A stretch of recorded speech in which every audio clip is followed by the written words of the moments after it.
What is up, everybody? I am back with another cash flow video, profit and loss statement. This time it's going to be for 23 units, a 15 unit, and 8 units, which is actually 4 duplexes, but it's all, those 8 are all together as one commercial loan.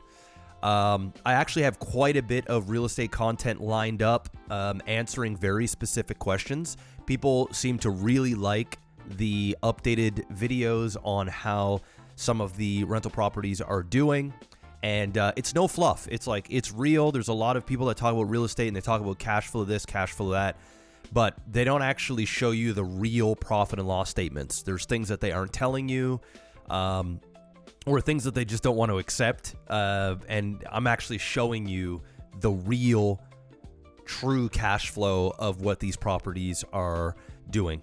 Now, we've got the 15 unit and the 8 unit. The reason why I do these ones together is because it's the way that we have the deal structured. They kind of help each other out, so to speak. And I can talk a little bit more about that in a future video. I don't want this to be too dense, but I just want to go over these. I have some photos down here that I'll go through as well.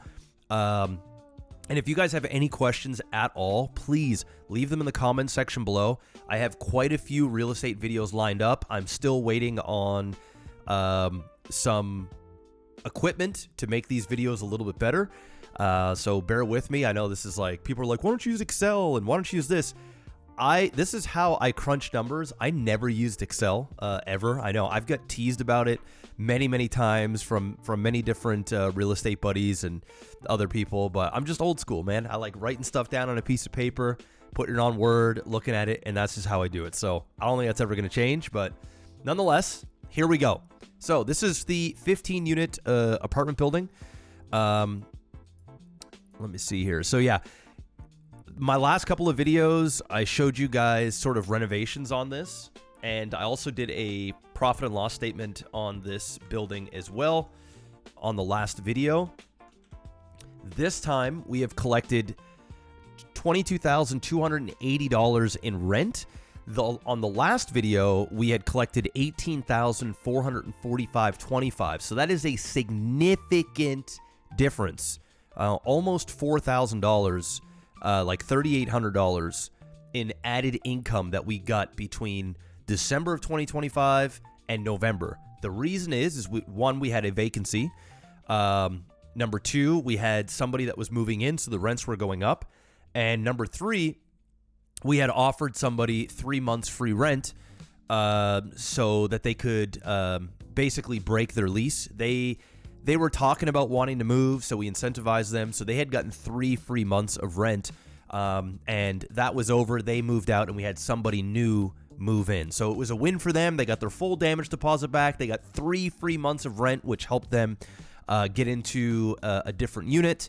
Yeah, and any damages that they had, it was minimal. We didn't even charge them for it. So their rent was severely under. I do believe they were spending about $1,000 a month for all included 2-bedroom. So we're talking free laundry, free power, free water, free heat, or I guess, you know, it's all tapped in to the rent for $1,000 a month. So that tenant is out. We have a new tenant in. I do believe they're paying like 17 something. Plus they pay their own power. We still pay for heat because it's a propane system. It would cost a significant amount of money to basically create separate meters for each one, so we didn't bother.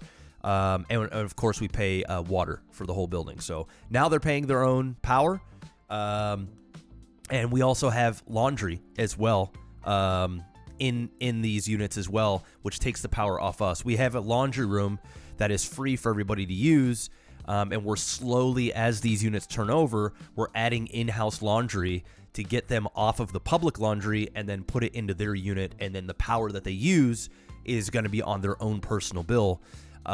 It costs us a little bit more because they're not retrofitted for laundry in each. So we have to upgrade the panels. We have to you have to buy the washer dryer combo. We have to run the exhaust system. We have to run plumbing off the kitchen. There's quite a bit of stuff that we have to do. And then while we do that, we also put in a dishwasher and just add extra stuff to the unit as well so that we can get those higher rents. Anyway, I digress. So total, there was no added income, so we didn't have any late fees that came in. Again, we don't charge for laundry. There's nobody that has extra cars for parking or anything like that. So that is what we got. Our mortgage payment for this property is just over 10 grand. We had common areas and a unit turnover cleaning, which was $250. So we have one of our tenants. We basically give them a discount off of their rent. This person has been cleaning this building, I guess, for a decade plus. So they paid them a little bit extra to clean the unit that got turned over. We had propane delivery on the 12th of December, and then we had another propane delivery on the 23rd. Again, this is what heats the building. This is, in the winter times, the most expensive months because of heating. In the spring, summer, and fall, we don't have to have heat on in the hallways, and people don't really turn on their heat in their units because it's pretty hot. We had snow removal.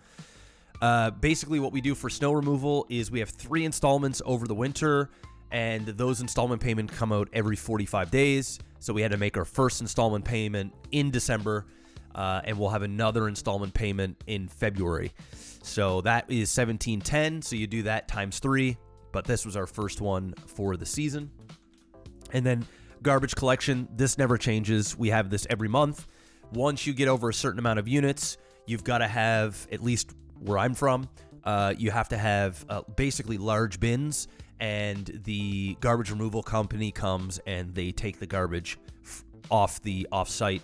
The tenants don't go to the curb and put their garbage out. They use these big bins. So that was collected. So total operational costs. We are looking at $14,666.25, which gives us a total cash flow of $7,613.75. So that's a really, really good month, all things considered. Especially when, we spent, say, $2,000 just in propane. Snow removal is not going to go away until after the winter. But it just goes to show, like, in the spring and the summer and fall, we won't have this expense, or this expense. We will have lawn care expense, but it is significantly cheaper than this, right? Like, it's a very small green space and stuff like that. So it's pennies compared to this.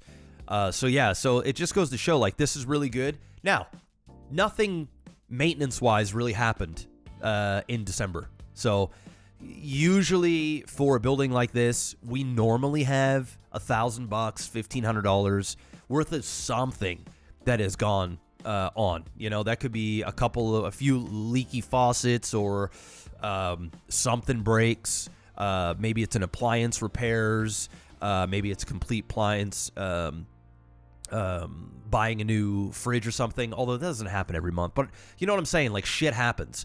The profit and loss statement on the month beforehand, we had a window that got cracked from somebody that was moving out. We were hauling out a bunch of stuff, and something got cracked, and that cost like $1,500 or something like that, right? So we were fortunate. Nothing happened. And I do believe this month so far, nothing happened as well. We had to patch a piece of drywall, which was, it's like a $30 fix. But outside of that, nothing has really happened this month either. But we'll talk about that next month. So $7,613.75 on the 15-unit building, which is, this building here. We did this full unit turnover. This place was a hot mess. If you guys want to see that, go back a couple of videos, and you'll be able to see the before and after of this specific unit. And pardon me, I'm a little sick, so. Okay, let's jump right into the 8-unit building, or buildings, which is actually 4 duplexes. All right, so the total rent collected from this was $14,733. On the last profit and loss statement from last month, this total monthly collected, I think, was $14,002 something. So we got an extra $500 in income. There were some rental raises that came over through some of these units. which brought us up 500 extra bucks a month. The mortgage payment here, it's a little high, $83.26. And let me show you guys. These are the 4 duplexes here. We did extensive renovations. We've owned these now for 3.5 years. But when we first got them, they needed work, as you can see. We went in there and we did a lot of work. We changed all the siding. We built all these bridges because you can see these were old stone bridges or concrete bridges that were all cracked and just not safe. We changed all of those. We built these nice wooden bridges. This cost us $40,000 just for these 4 duplexes for these bridges and the back patios. We put a decent amount of work. Mortgage is a little bit high because we already did a cash out refinance. So we had these properties. We spent $1,010,000 ish for them, and then put in it was like $140,000 or so in renovations. We bought these off market. It was like $250,000 we made on the buy. It was like a little over $200K. Long story short, 2.5 years later, 2 years and 3 months later, we had a reappraise. We turned over all 8 units. We renovated all 8 units, interior, exterior, and they came back over $2.1 million in valuation. They allowed us to do a 70% LTV, so 70% loan to value. So they took the new value and they left 30% of that in and then wrote us a check for the difference. That allowed me to get all of my money out of the deal, plus an extra $165,000 or so.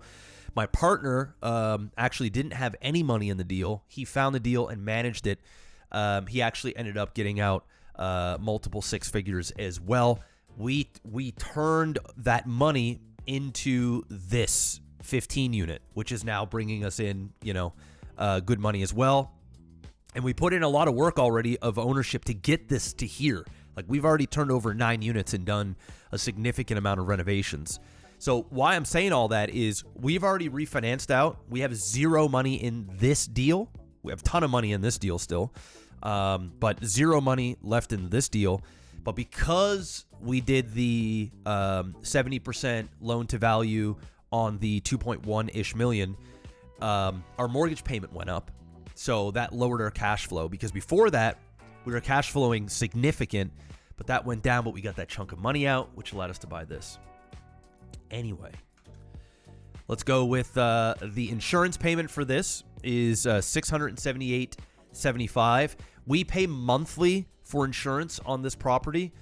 This one here, we pay yearly. So one thing that you're not actually seeing in this is we've actually already paid the insurance for the entire year. So we don't have another payment for insurance until July 1st of 2026. So theoretically, if we didn't pay it all up a year front, we would, have another $800 a month in an expense for that, but we pay it yearly. This one, we don't. We had a repair, gutter and soffit repair, which you guys probably saw back here. This was last month. Turns out this was in rough shape. We found this out because we were having heating issues in this unit. So once they uncovered this, there was significant gutter damage. So we had to gut out all this and do that. Fortunately, there was no water that got in the building. It was really just an exterior thing, but it was bringing in a cold draft, and it just needed to be repaired. It was just all rotten out. So we did that. We also checked all of the gutters for the other buildings as well. There's one that will probably need a similar repair in the future, but it's nowhere near what this one is. So we got this fixed in right away. That cost us $2,500. We have a snow removal bill. This $342, and that is the removal of snow for all 4 of these buildings. So as you can see, there's parking here all along, and then there's also, you can't see it, but there's parking that goes down on the side. You can actually see a car right there, but yeah, on each one as well. And what's nice about this is it's easy to manage because they're all right by each other, right? So if these were 4 duplexes and they were 10-minute, 15-minute drives from each other, you got to spend a little bit more because, snow removals, lawn care guys, maintenance people, these sort of things, they got to travel to each different spot. Here, they just go to one location. It's all there. It's one and done. We can also have storage in the area. So we have a shed that has supplies and stuff that can service all 4 of these. When we renovate the kitchens, the bathrooms, flooring, all that stuff, we use the same materials for all of them. That way, if something goes wrong, we have supplies and stuff ready to go. It also makes it cheaper when you're buying things in bulk and you have it, and we just make a maintenance call. And we have an in-house team that, does all this stuff, which keeps our costs even lower. And that's one thing that you're not going to see in these profit and loss statements is management, is because we all do it ourselves. So, we have to pay. You'll see that there will be some labor that we'll have to pay and materials, but we don't actually have to pay monthly for management, say at 8% or 10% of our gross monthly rents. So total operational costs was $11,847 for these 8 units, which brings our total cash flow to $2,885.75, and that's after a $2,500 repair. And I've noticed with these 4 duplexes, we've been having a little bit more maintenance throughout the winter months. It's just the way it goes, and a lot of it is from heating. All 4 of these are still oil heated, and oil heating furnaces, they require maintenance. They're a little bit older now. So, it's constant. It's like every winter when we get into it, when they've been off for so long, there's usually $1,500 here, $1,000 here, so on and so forth. So what we're planning on doing is we're now saving up a lot of this cash flow so that in the spring, we're actually going to be starting to convert some of these buildings into electric baseboard heat and put in some heat pumps. So that way, number one, the what I'm looking for, the maintenance and the repair is going to basically go to zero. And then we're not also having a lot of these units, they actually pay for their own oil. There's one here in particular we still pay for. But it allows us to get more off our backs, lowers expenses, right? And that's the name of the game, which then will up our cash flow. So that's what we're planning to do in the spring. And of course, I'll keep you guys updated on that when we get into the spring months. So total cash flow for the 23 units for December of 2025 is $14,733.40. That's pretty damn good. That is great. And remember, this one here, we have no money in this deal. In fact, we have all of our money out and some. And that actually allowed us to purchase this, which then allow us now to get something like this. So yeah, this is a real profit and loss statement. This is no BS. This is the show. So, I know what a lot of you guys are thinking. $14,733. Oh my God, that's a lot of money. It's not a small amount of money. I'm very proud of this. It took a lot of good operational decisions and hard work, working with tenants, getting turnovers, being good landlords and staying on top of things. But with that being said, just because it's there doesn't mean that I took this money out and I'm living off this money. It's furthest from the truth. I actually don't touch any cash flow. And this is just of 23 units, right? Like, we have a lot of other units in different properties, and I'll go through all the profit and loss statements. But what we do, and I say we because I have a partner on these 23 units, same guy. And we work phenomenally together. We're planning to purchase more at the end of this year and next year from the same seller from the 15-unit building. So I'll have updates for you for that when the time comes. But we actually don't touch any of this money. This money stays in reserves, and we use this to improve the buildings. So, next month, we may not, this might not be $7,600. This might be $4,000. This might be This might be more, right? It's unlikely it's going to be more because we didn't have any. Actually, it won't be more because we didn't have any real maintenance issues. So yeah, this might be 5,000. This might be 6,500. This might be 7,500. We don't know. But what we do know is we hold the cash flow and we keep making improvements to the building to lessen our expenses, to make it a better place for our tenants to live, which adds value, which then we can up the rents. So that's what we do with the cash flow, right? There's a lot of landlords out there that they have 14,000 that come in and they use this money to live, which is the ultimate end goal. Don't get it twisted, right? But we're still in a phase where we're trying to really turn over these and improve these units and these buildings to up the value so that we can get those big, large cash out refinances, and then we use that capital to go out and purchase more real estate, or we can use that capital for, our our living and stuff like that. And of course, that's tax-free because you're getting debt and you're not actually having a taxable event. Again, that's just the name of the game. So it's been a very good month for us. Last profit and loss statement, I do believe we had only profited, what was it, $500, $400? It was actually $482.88.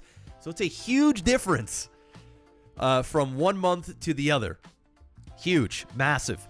So there's that. That's 23 units, guys. I'm going to stop yapping now.